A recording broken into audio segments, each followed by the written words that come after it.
So good evening. Welcome to the Portland Board of Public Education Operations Committee meeting. It is Thursday, November 5th, and we are meeting via Zoom. And could I have the superintendent do roll call, please? Roll call at a committee meeting. Great. It's on the agenda. Chair Thompson. Here. Ms. Figdor. I'm here. And Mr. Burke. I am here. Right. And then we have a number of staff who are also present. I don't think we need to do a roll call for them. Anybody not know somebody? I think we're all, well acquainted with each other. I don't know Adam and Emily and Sarah, Principal Boyd Marley from East End, who's joining us today. And Principal Pierce from Casco Bay will be joining us momentarily. Great. For the first. So moving into the approval of the meeting minutes from October 1st, do I have a motion? So moved. Seconded by Ms. Figdor. Are there any errors or omissions? No public comment. Okay. All those in favor of approving the meeting minutes from October 1st, please indicate. Okay. Passes unanimous. Thank you. And moving into update on sitting of SolaRise Portland demonstration project. I'll turn it over. Sighting. Okay. My eyesight. I need stronger. I need stronger glasses. It's fairly tiny print on board docs. So, sighting. Thank you. Sighting. Okay. So we've had some developments since the committee last heard about the sighting, which was going to be at Deering High School. And so, when I learned of that, I asked these fine gentlemen to join us to sort of bring you up to speed with what the plans are. So I'm going to turn it over to, I'm assuming, Boyd or Principal Pierce. Maybe I'll start with the Deering, why it's not a Deering part, and then Boyd can take it from there. Certainly. So good evening. Nice to see everybody. So after we met, we did a lot of outreach within the Deering community, and there was, we surveyed the students at Deering and the faculty. We met with the Deering Neighborhood Association and did some further work on sighting. And though the students and faculty were strongly supported, there was some concern from some neighborhood folks about why there, and that it wasn't going to have a consistent look with the front of the Deering building. So there were kind of aesthetic concerns. And then that led us to think, well, maybe we should consider other sites. And we tried to imagine what would be the site that would be most visible in Portland and where a solar project might fit in best kind of aesthetically and philosophically. And it's probably a better fit for a newer building. And the East End, the elevation of East End, and as you can see it from all sides as you come in the city, felt like, wow, that's a great spot. We would never thought of that. And so we met with Boyd, and we brought some revision folks over, and Doug Sherwood, and one of the parents actually from the Deering aspect of the project is a person who designs photos of projects like this.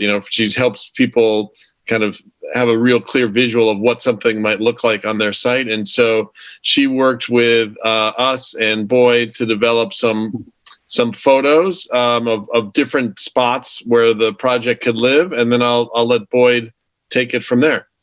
Sure. Thank you, Derek. Good evening, everyone. Yeah, so we were excited to be considered. So we walked the grounds with Derek, and this was student driven, so several of those student leaders for the project. So that was the first round, and we looked at the building as far as like what side obviously had the best light. Had to look as far as also like access to because we'd have to run wires, et cetera, underground, just those sort of access pieces. And we determined it would be the side that's facing the highway. And it's an area of the school that's not as used currently, but it's not used, I should say, currently by students per se. It is currently as far as like for outdoor learning, but even this would be an addition and a enhancement to our campus. But it is certainly used by the public. It's a highly visible traffic as well as walk area. So we then identified 4 sites. And once we identified those 4 sites, the landscape architect, I believe is who Derek was speaking about, mocked up what it would look like. And then what we did is we shared it with our PTO, we shared it with my leadership team, and then I put it out to the full staff, what the sites looked like. The big concern is, and I think everyone's been in the East End cafeteria. If you look out those great windows, you can see Mount Washington. From those windows, you can see the back cove. And people were concerned about losing that view for the students.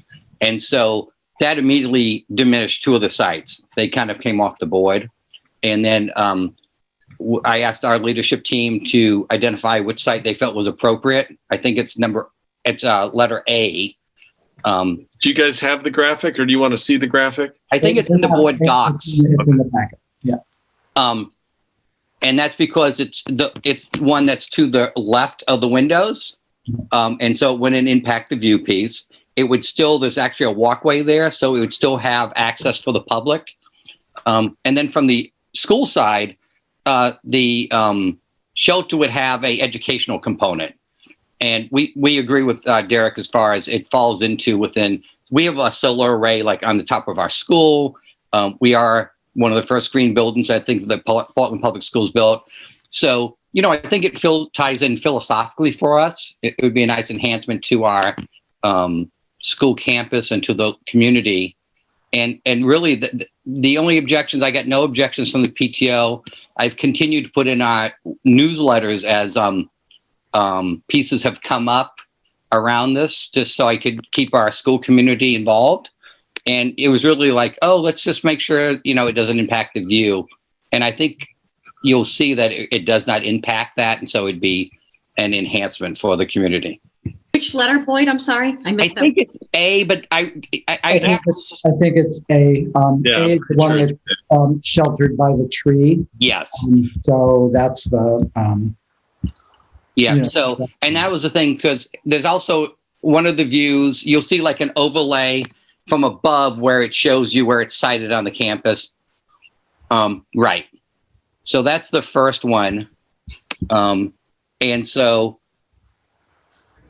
if you stop right there, please, you'll see there's a tree already that impedes that view somewhat. And so it'd just be on the other side of that. And there's enough distance between that structure, which would house the solar panels, and that tree, so that it does not impact the solar panels, but it sits nicely there. And then if you go up 1 or 2 slides, please, you'll see that's the view that people wanted to make sure we didn't impact. So I think, that very top one shows you with the structure there. You barely notice the structure, obviously, at this point, with it being with leaves, but it certainly doesn't impact straight out. It still keeps that area open, because that area right now we're using some for outdoor classrooms. So I think it fits nicely into the campus from our vantage point. And we've, contracted with Revision, and we have a deposit down with them, and, SolaRise has the money to pay for this project entirely, including having an educational kiosk as a part of the array. And then I think, there's some features that we're yet to determine about, like it could be a charging station for people's, smartphones and laptops and things like that. That may be part of its kind of utility, as well as providing any little bonus to Boyd's grid. And the other thing to say is, so we're in their queue because we put in a deposit of $5,000 or something to that effect, and they expect to, I think they take care. My understanding is they take care of the permitting process and working through the city to make sure all is good. and then it's they would expect it to be not it's probably like a week. It's not a really elaborate construction process, but probably March was where we are in the queue. They said 4 months out at the end of October, so which would be great in time for spring and sun and smiles returning to all of our faces. At the end of the presentation? Okay. I just want to open it up to Emily or Adam. Do either of you have any questions? Emily? Ms. Victor? This sounds terrific. I guess after we move off of this specific agenda, I'm wondering if we could get a quick update on the larger solar project in terms of the work that we're doing with the city. I don't know where that stands at all. So, but this looks great. We can add that to the agenda for a future meeting. I can't really tell you anything other than I get revised contracts every other week with multiple pages that I need to sign, and they say this replaces this. Hold on one second. Siri's right here. She got an update recently. Let me go see if I can get it. 1 second. Yeah. Hey, Siri.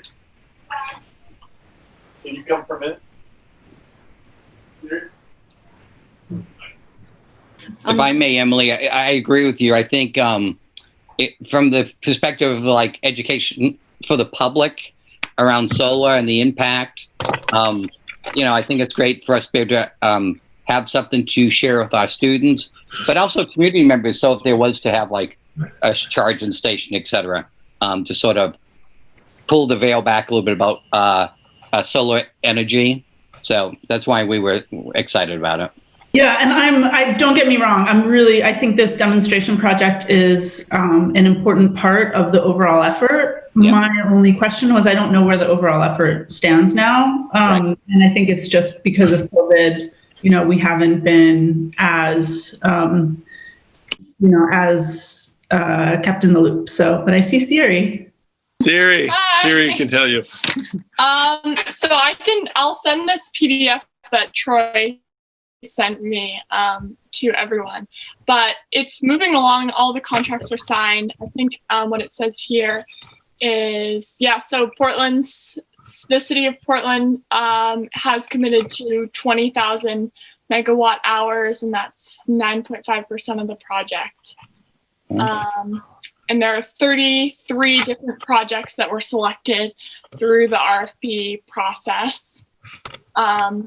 And more, they're still figuring out locations and relative sizes of all the different, there's some small amount of hydro projects as well. So figuring out the location and size of all of those.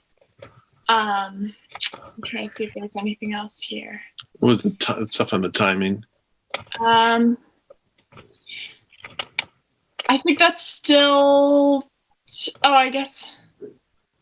Yeah, so I'll send this to you all, but it has the list of developers for all the different smaller projects, and then it has estimated time. So it looks like some of these are third quarter 2021. That seems like first one seems like second quarter 2021. Troy said the school district would start seeing savings this year or next year, 2021. So that's exciting. Yeah, I mean, it looks like the latest one is it's all between 2021 and the latest one is second quarter 2022. So in that year, they expect to do all of that. Amazing. Thank you so much. Thank you, Siri. Yeah, good to see you all. I have a class, that's why I can't be here. Sorry. Thank you. Mr. Burke, did you have a question? Oh, just encouraging. Thanks for the due diligence of all the engagement that you've done. Easy to support and feel good about. So thanks. Just the last thing from our perspective is we really liked that the older high school students have led this, and we think it will be really powerful for our younger students as we share that, like how the origin of this started. So we think it will have some aspirational pieces for our students for leadership. Yeah. I think we do want to have some big hootenanny in March when this all goes down, and have high school kids and elementary kids and you all, and really make a splash about it, because it's something to celebrate. Excuse me, we don't do hootenannies up on the hill. We'll talk about something else. That's where Hootenanny started, is on the hill. Right. Is that what- Thank you, Sarah. Thank you. Sorry. Just a Portland girl. Any other questions? Great. Well, thank you so much. Like Emily said as well, thank you to all of the students Sure. that did the work on this, and Derek and Boyd, thank you for being here this evening. Sure. Greatly appreciate all the work. Thanks, guys.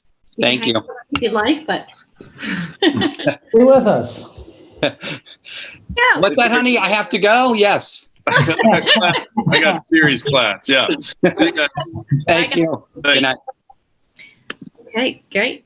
All right. So moving on to FY22 Capital Improvements Projects Plan. Yeah. So what we wanted to do today is to give you some insight into what the FY22 timeline looks like for capital improvement projects, and also get some thoughts from the operations committee around what it is that, how we're thinking about it, and so on. So before we do that, as sort of background for this work, Doug and Steve are going to walk us through an overview of where we are with the last 3 years of CIP projects. I think it's germane when we get to the FY22 and how I'm thinking about that with the team, to sort of have this as background understanding. So I'm going to turn it over. I don't know who's leading us through this, but it's the document entitled FY19 through FY21 PPS CIP status update for the Ops Committee. Good evening, everybody. I think I'd like to have Doug walk through the body of the spreadsheet, and as we digest that, then we can, talk through some of the common areas and explain some of the rationale. Yeah, and so this is organized. This is organized by year. So the top set of projects are the ones that were approved in FY19. The next is FY20, and then the last one is FY21 projects. Can we post that? Just have that up. So since we're recording, refer to that. I know it's on the board docs, but is there a way to project that up or no? I'll project it. It's going to be tiny, no matter. Okay. Wait, let's see if I can make it. I just thought the visual would be good if people wanted to listen in afterwards. But. Okay. So I will do that. I will share my screen right now. Thank you very much. All right, can you see that? Yes. Yep. All right, so that's the FY19. So Doug, you're going to walk us through this.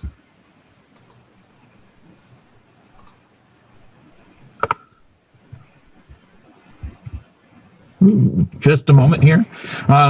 As Superintendent had said, broken down by the 3 previous years, 19, 20, and 21, where we have the knowledge of the city's project number. It's in the far left-hand column.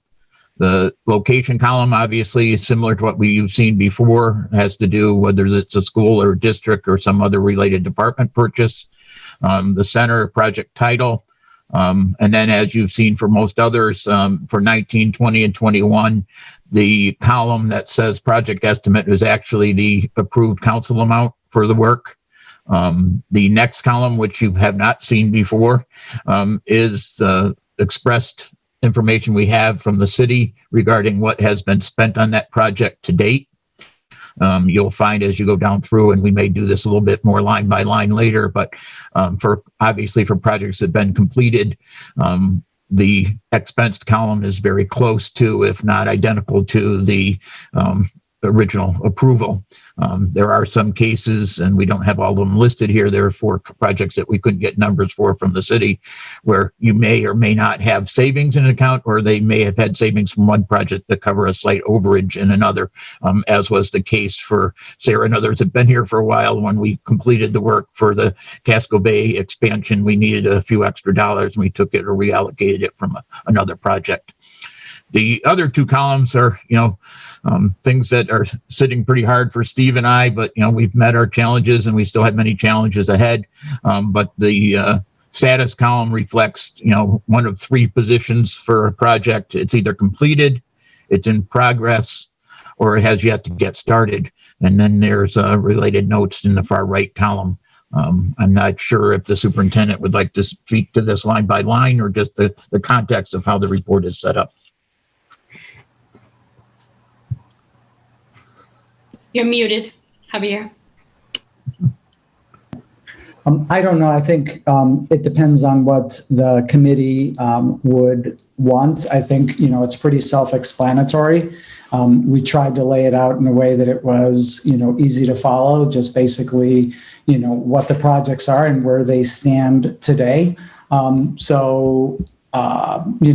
If you have any specific questions on the actually, let me just say one thing. So, and maybe this would be helpful, Doug, for you to sort of walk through where those projects are linked together across years. So, the very first one is an example of that. So can you just talk about what we're doing around the ADA and the theory of action on those? And then I think that's the only, well, I think some of the alarm projects and camera projects are also linked together. So just talk about the ones that are linked together. And then otherwise, I think just for board members to go ahead and review that and ask any questions that you have before we move into the FY22 proposal. Thank you very much, sir. And I agree that's a very nice approach to what needs to happen. You'll see a number of projects that are listed in the in progress area as they relate to ADA. We recently went through a review of qualifications and a hiring process for Scott Simons Architects here in Portland that will be doing the ADA projects for us. We have 2 in FY19, the first one being the Lincoln entrance and security vestibule. We had identified quite a number of projects from the facilities assessment from 2017 that were related to ADA requirements. In fact,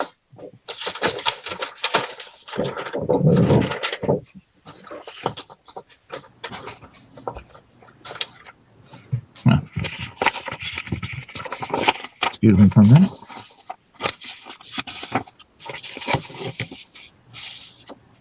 I thought I had that printout here. My apologies. But we have many more ADA requirements that were from that report in years 1 through 5 than we could ever fit into a specific year group, or even maybe the tenure of the 5 years if we were just doing ADA. So we highlighted the most important, and we included those, as you obviously know, in the top of the FY21. We secured state revolving renovation fund money for the top half of our FY21. And right now, as I just said, Scott Simons Architects has begun the assessment and review process of the requirements. They have visited each school as of yesterday, but we will be going back and revisiting Portland High and King one more time before they sit at the boards and start to work. So again, 2 projects, numbers 1 and 3 from 19, and then the top list of FY21 that the page is on right now. And you notice there are a number of school groups in that area. And those particular projects were fairly well identified in the presentations last year, and moving forward would certainly be a challenge. So I'd just say that we are moving forward, finally have a group of projects we'd like to, be in the queue for work late spring, maybe through the summer, doing some of the work interior of the building when students aren't present. The next grouping, as I see them, and they don't necessarily start perfectly from 19, is that we have a series of HVAC projects. The first one of which is from 20 for the Deering High School gym and related parts to the new addition, their first mechanical improvement or major renovation since the school was built in the 80s. That project went out to bid a summer ago, and then again this past summer. And the most recent bid that came back is $200,000 over our working estimate and the approved amount. Steve and I are working with Kathy Alves and the crew at HVAC to see what the next step is there, but it kind of put a stall on a number of projects we already had in the system and projects that we're also hoping and considering for FY22. Again, we believe and certainly agree with everyone that heating, ventilating, air conditioning is a real top priority, particularly in COVID. So we're hoping to find a solution. Maybe packaging these together would get us in some economy of scale, or maybe getting one contractor would give us a slightly lower bid and get these things in the system. But as these projects have gone in one-off, all the mechanical projects across the city, not just the schools, have come back significantly over budget. Sometimes that is a function of availability of materials, some of it's labor. As Steve mentioned earlier, having to do with the LICEF project, we've had some people make it safely through all the work, and then sometimes where a whole crew from a given firm has had to lay low, if you will, for 10 to 14 days as they quarantined. But also material costs have gone up. And I don't think anyone's found the specific answer for why this particular project is 40 to 50% over budget. So it's a tough call. We're trying to find a way forward, but we want to keep those particular projects in the hopper because they're critical to successfully having, our layers of protection, if you will, for the COVID-19. Now, what is TAL? I'm sorry. Excuse me? TAL? Talbot. Talbot. Okay. Thank you very much. Yeah. Okay. Sorry about that. That's okay. Again, something we had to refresh in all of our different printouts and copies here. As the superintendent said, we also have some projects that, carry over different years. Got the 2 fire alarm systems. We have sprinkler systems. We're thinking some of this work can be, partnered together. We had a number of problems, with the new system that got installed when it was installed, the fire alarm system at PAS. Finally worked out all those kinks. Similarly, shortly after we opened Row, we've had problems with that particular fire alarm system. So we're working with local vendors to try and standardize where we can standardize. And even though these systems are said to be, not proprietary, they're supposed to be open infrastructure so everything can connect. It's not always a perfect world. Not everyone services everybody else's equipment yet. So we're trying to get to a point where we know these systems are reliable, they work for us, and we have a vendor locally that can maintain these systems for the long haul. So it's been part of an evaluation process. Another group of projects that interrelate are window projects. That Steve and I and others have invested significant amount of time as we came into the fall classes, returning to school, working on prototypes for 3 schools and actually installing first of its kind windows in another school. And upon direction, I'll just let you know that we worked at Longfellow, Portland High, and Deering to make sure that we had at least one fully operational New Balance's new system window in each classroom. In the cases of Deering and Portland, we worked them as prototypes for what the next project would be and what that project would look like. In the case of Longfellow, it will be potentially part of the renovation if it happens, but we may need to get more energy efficient windows based on our conversations earlier tonight. And then the last series is that for those who have had a chance to visit Talbot, formerly Riverton, the school was designed in the 70s with actually no operable windows, dependent fully on its ventilation, exhaust, and supplying exhaust on a mechanical system. In this particular case, we've installed a small window over each exit door. Again, all the classrooms had their own exits at Talbot, as well, and not just the regular classrooms, the pod classrooms, but also the FLS classrooms, so we can at least exhaust air when it gets warmer. in the summer, or what they call the shoulder months, May through September, October. And they had the benefit of those towards the end of September through the month of October, and obviously they're closed now. But all of those provide a framework for us to set up for a successful installation with the new projects. But the projects themselves have been put on hold as we got ready for the the challenges of COVID, which also included us getting all of our ventilation systems clean. And I'm still working, getting closer to completion, the ionizers in each of the mechanical systems at all of the schools. For those who have had or may have had a chance to visit some of the schools where the improvements are completed, I think you'll notice the difference when you enter the rooms. I think that pretty much covers the ones that I remember having an overlay or a connection to each other. Yeah. So I guess with that as background, maybe if any of the committee members have questions about any of the specific projects, we can address those, or if you have general questions about the status of this sort of all of these projects overall, that's we can do that as well. And I think that is that'll segue us into the next item on the agenda, which is talking about the FY22 plan.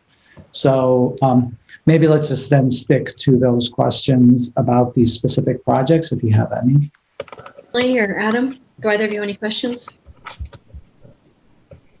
I guess I have one question about the replacement school buses. Would you talk a little bit about that? What do you want to know? Well, I'm just seeing question marks next to all the dollars. That just means that we don't have the actual how much was actually expensed, but those have been done. They're complete. Okay, good. Okay, that was my question. Okay. But we did have an update for the most recent FY21 that it reflects that we actually have funding left over because some of the purchases were done through the CRF, correct, sir? Yep. Thank you. Okay. So I think we can move on to the next one. Okay, so obviously one of the headlines from this is that we have a very significant number of projects that we have not even started to do specs for, leave alone actually sort of oversee the implementation. And so this exercise was particularly helpful to us as we think about FY22 and what is what we should potentially look at. So in board docs, I'm going to stop sharing so I can see you all. So in board docs, you have the document that's entitled Proposed FY22 CIP. And so that is what we envision potentially requesting for this coming year. And as we always do with these, the staff looks at, what are the pressing projects. They look at that against the LaValle Bressinger study, and so that's where you see the year that it's expected to be corrected, and that's like first 1 through 5 is the first 5 years after the project, so that would be something that according to the facilities assessment needed to be done now versus something that's 16 to 20 years, which is obviously further out. And then also just the condition levels. And there is also in the packet, a set of notes that explains what each of these is. So the condition level, the life cycle, whether it's at the end or at the end of the serviceable life, and I'm not sure I fully understand what the difference is between those two, then whether it's obsolete or end altogether. And then action, priority, and comments. And what is the action priority, Doug, remind me? That's where you would actually look at budgeting it. Is it a long term or in the short term that you need to be making those investments? Got it. So that's what we originally started with. We met with the city finance director last week to sort of understand what the timeline is for CIP for the city and what their expectations are. And so they're expecting with finances being what they are, to have a smaller CIP than what they normally would put out. So they're thinking something in the neighborhood of, $10 million. And they're also expecting that it would happen later than what they normally would, because they're obviously dealing with lots of other things. So they are pushing it back into, the earliest they're envisioning it would be sometime in February. So we're normally now is when we would be in the process of, laying out our plans. My thinking at this point, given, what we just looked at in terms of the many projects that are on the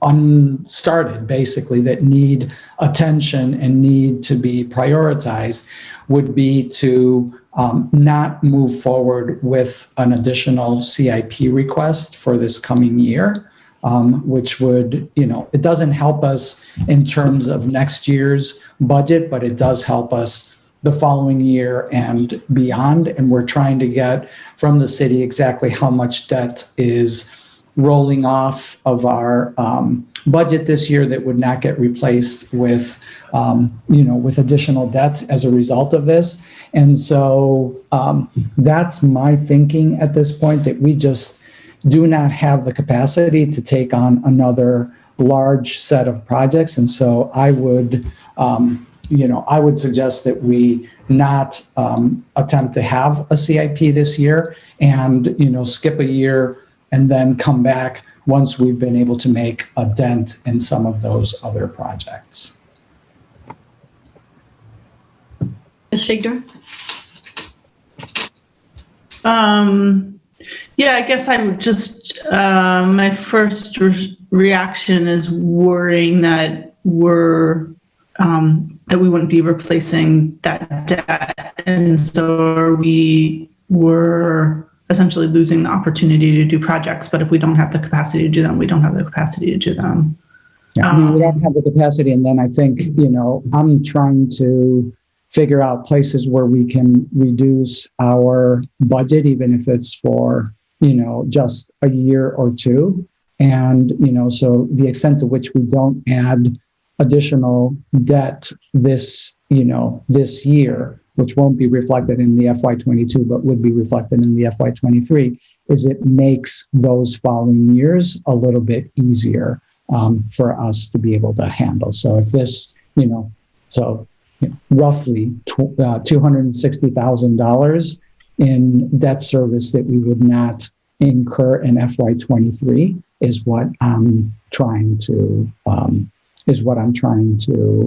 achieve, along with just this recognition that, we don't have the capacity. The reason that a bunch of those projects are sitting there is because we have limited capacity to be able to do all of the things that are already in the queue. And I feel terrible about these projects that have been funded and are sitting out there and have not been, started and, don't have specifications for and have not gone out to bid.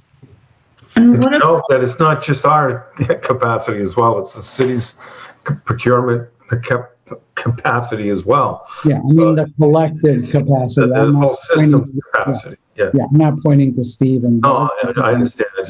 That's a component of it, so it's clear that, and it will. I love this word, deaggregate this leakage from previous years to following years, and especially specifically to our years of budget observation. It gives us that chance to look how to consolidate these projects, to have the RFQ status, to have them ready to be put through the procurement, design, putting the fire and sprinkler systems together, and really strike an opportunity to do these projects in this deaggregated time frame. So it's beneficial to begin to have a process that moves us in a completion way for projects that have just piled up due to these capacity issues previously, and then now certainly in the pandemic we're all working in. So it has strong benefits for small reset and value down the road, and projects to be actually put in the queue to be able to be so-called shovel ready. Ms. Victor, did you want to finish? Sorry. I guess, so I worry about the opportunity. I worry about foreclosing this opportunity.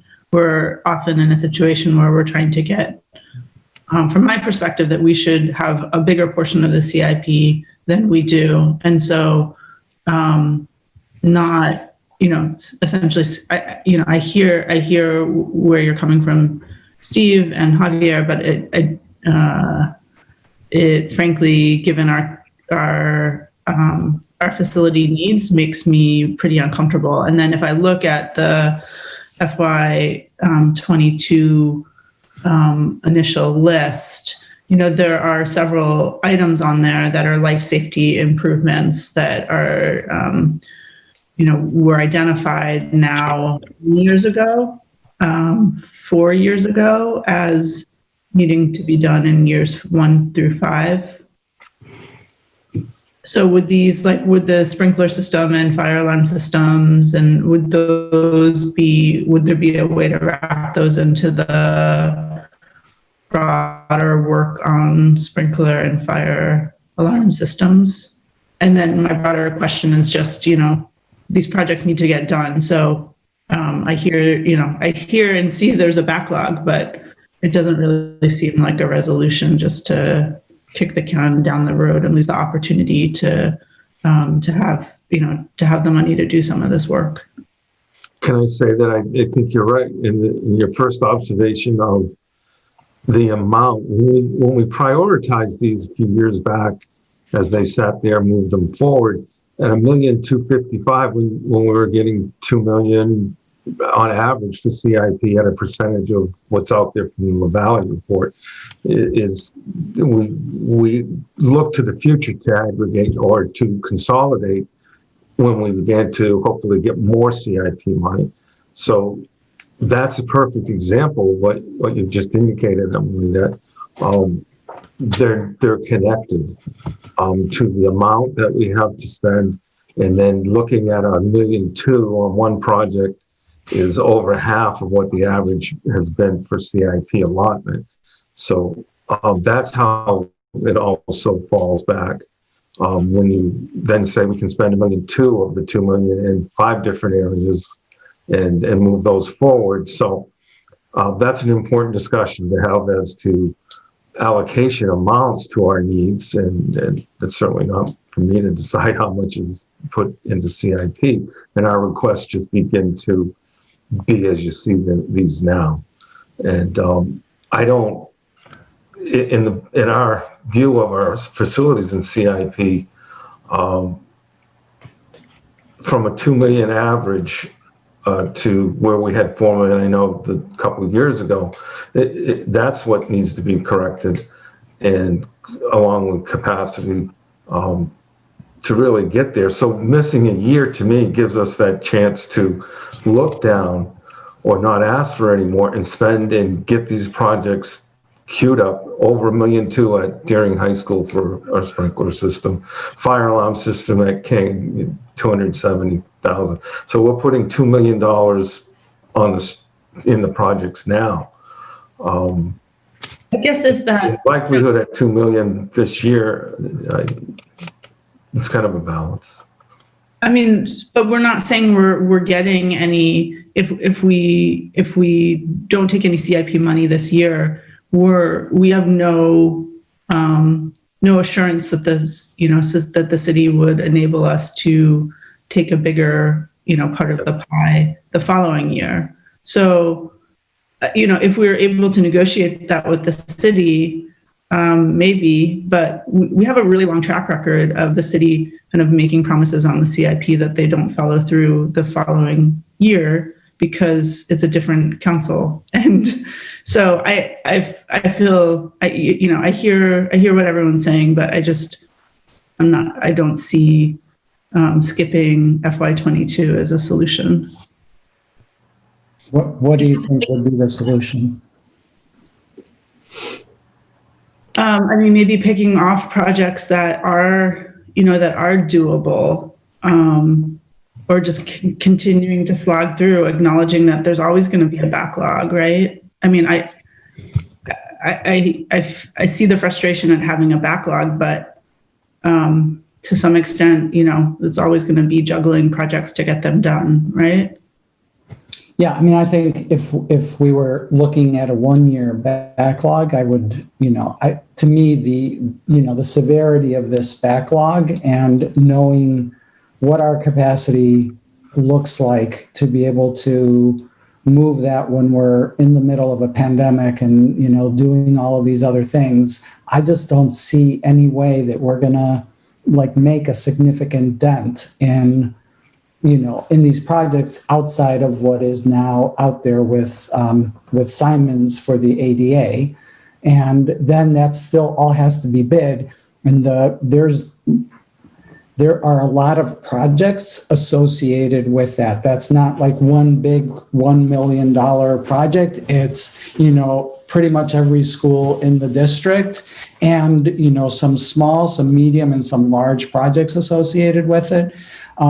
And we're under, you know, because a significant portion of that is being funded by the state renovations fund, the revolving loan fund. We have to deliver those projects because otherwise we will not get the loan forgiveness associated with them. So we cannot slip on those projects. And so that has to be our first and foremost priority, is getting through those. And so that means that everything else on that list is going to continue to, you know, sort of be deprioritized so that we can get through that particular one. So for us to add another, $200,000 at Peaks Island, okay, you know, maybe, but, you know, to try to do all of those other window projects and all of those other HVAC projects when we have HVAC projects that we've not been able to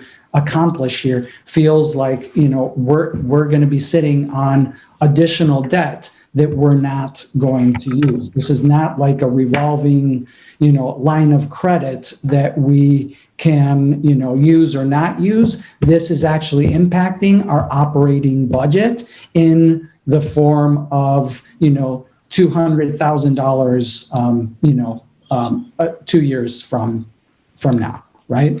So that's what I'm trying to avoid, is incurring debt that we're not able to use, you know, when we know we're not going to be able to use it. And I think that, you know, Steve's point, like we've had $4 million, $3.5 million, and another $3.5 million in the last 3 years.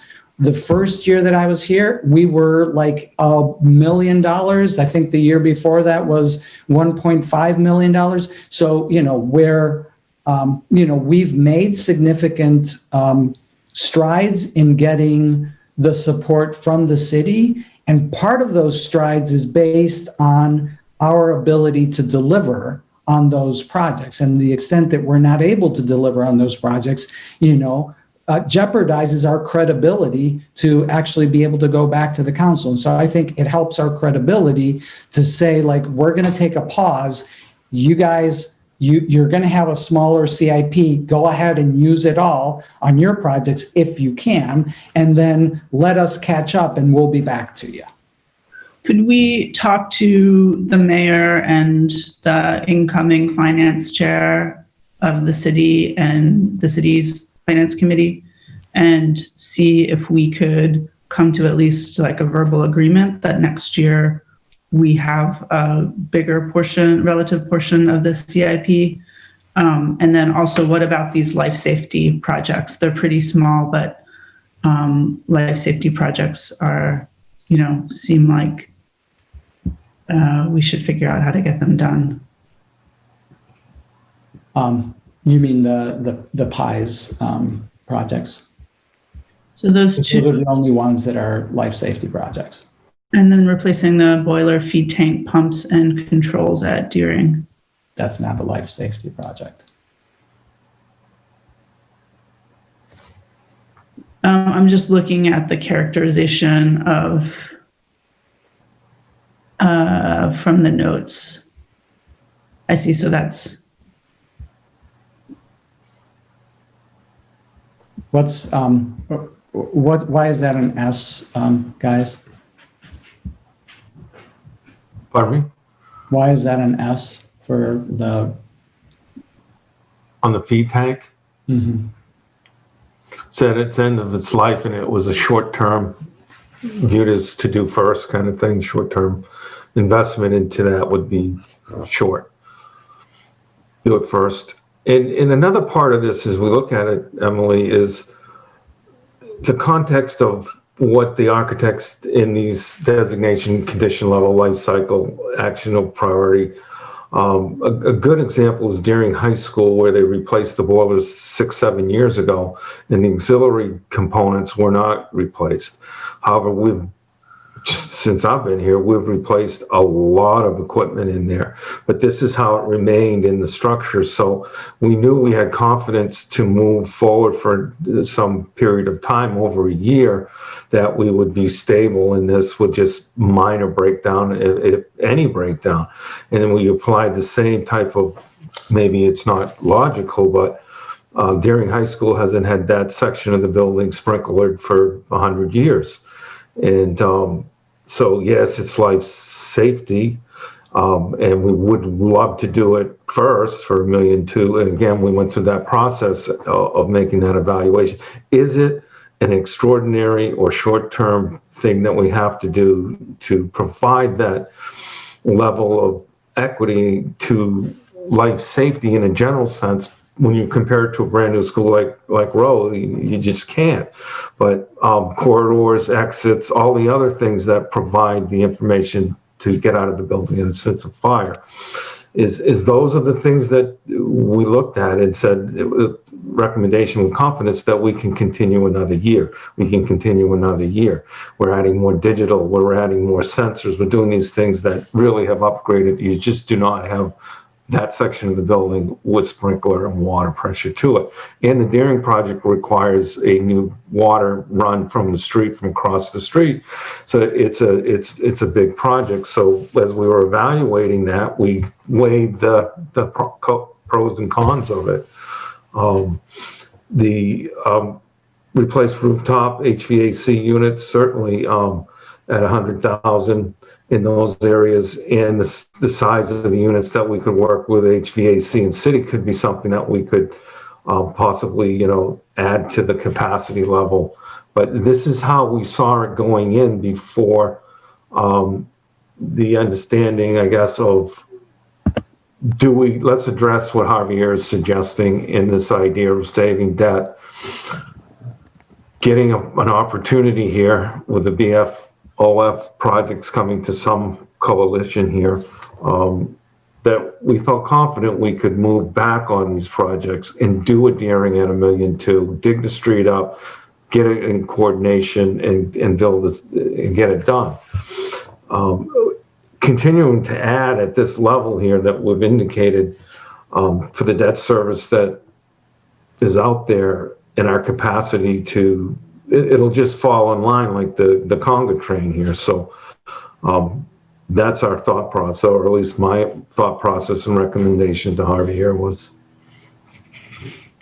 I'd like to go to Adam had a question too, if we could switch gears a little bit. Thanks. My questions have largely been addressed, and I'm just listening to the recommendations because I'm absorbing this information. It's a lot. Some tough calls and thinking have already gone into it.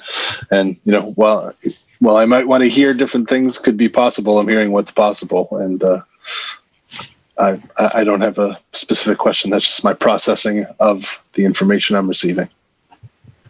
Can I just go back and address Emily's question about can we speak to the mayor? Can we speak to the incoming, finance chair? I absolutely, we can do that. I think that's a sound, recommendation. I don't know, from my perspective, it doesn't change the recommendation that I'm comfortable with in terms of, I would still like to table it, but it does totally make sense to sort of, just have a verbal agreement that, given that we're not getting anything for FY22, just make sure that, that there's, consideration given to that in FY23.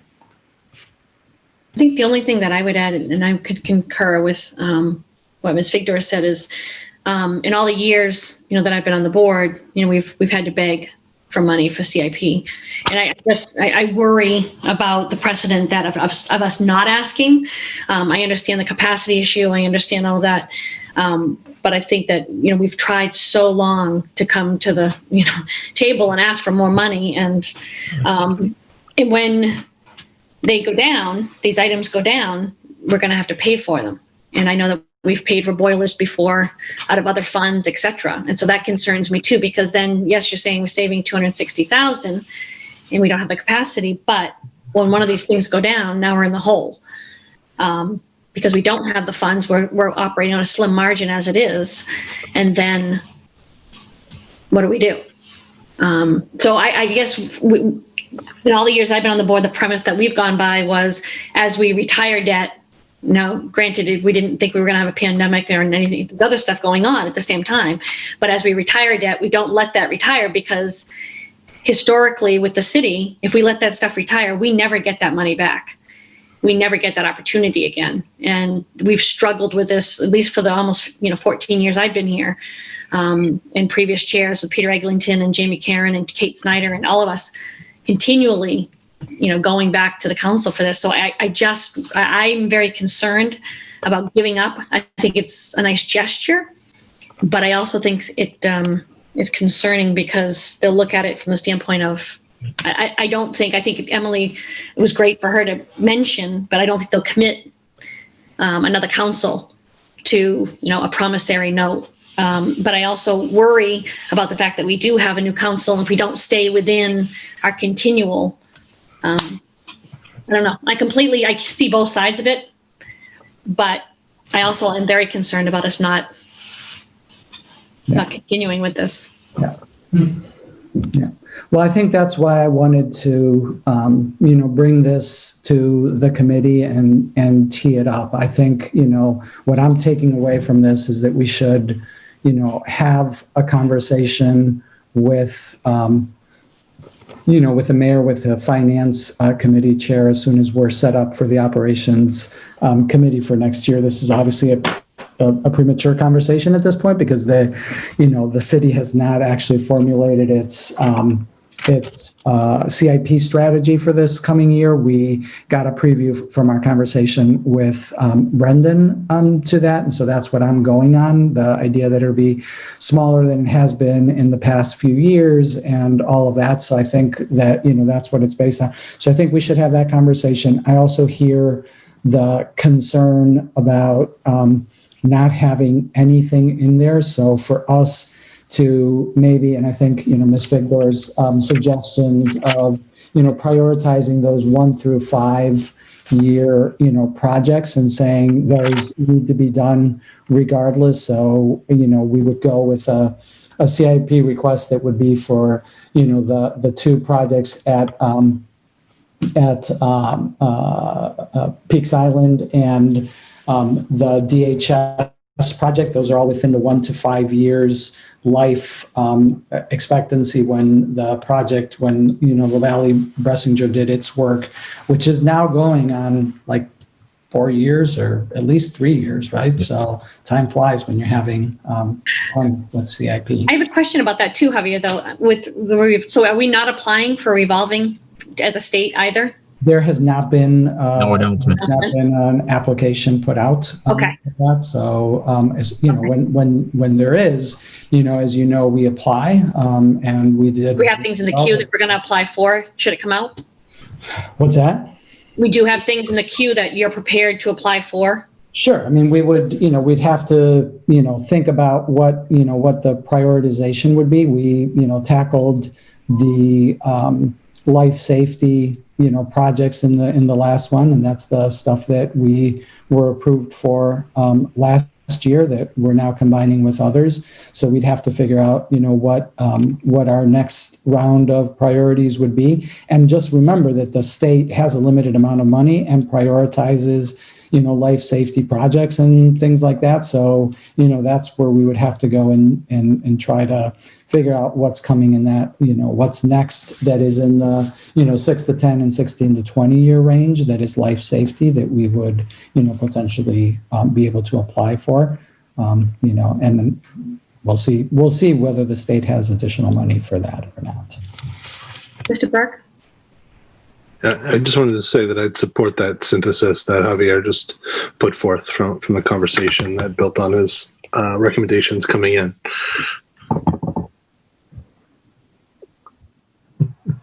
I think it's the perhaps the right mix between the reduction of debt servicing for projects that we can't take on. I totally the same page. I don't want to lose ground and access to funding that we'll need in the future, but paying for money that we can't put out the door isn't useful. And I think if others act differently based on our responsible actions, say we're not going to ask for more money than we can use right now, and they hold that against us from future funding, that's most unfortunate.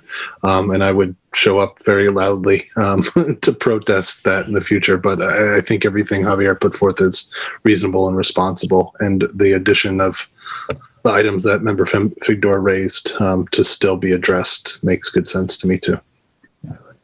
Yeah. Yeah. All right.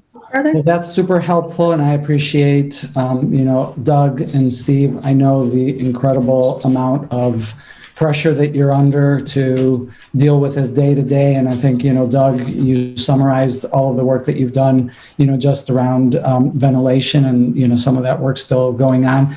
So we've got that going on. We've got, buildings for our future going on, which, we'll be talking about in the board meeting next week. But, that there's, potential, for a ton of work also coming out of that, and we have limited capacity. And I just, I think that trying to be, sort of looking ahead, trying to be responsible, and all of the things that, and I totally appreciate the input today. I think that, moving forward in a measured way, trying to get those projects that we can pick off and need to do, I think is important. And then for us to be able to prioritize catching up on all of these projects that are, sitting up there that need to be queued up. I think that has to be our priority.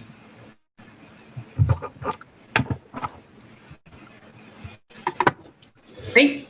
And that's, I think, all we've got on our end. All righty. Anything further, Ms. Figdor or Mr. Burke? I think just one thing, if we can follow up with Siri and get that document that you referenced, I would love to see that document to have a just fuller understanding of where the overall solar project is. Doug, do you have that? Has Troy sent that to you by any chance? I can send that out. Yeah, that would be great. Thank you so much. If you can send it to me too, I'll put it in the Yes, sir. for the board so that everybody, not just the operations committee, has it, because I think everybody cares about that. So indeed, good. Great. Thank you very much, everybody.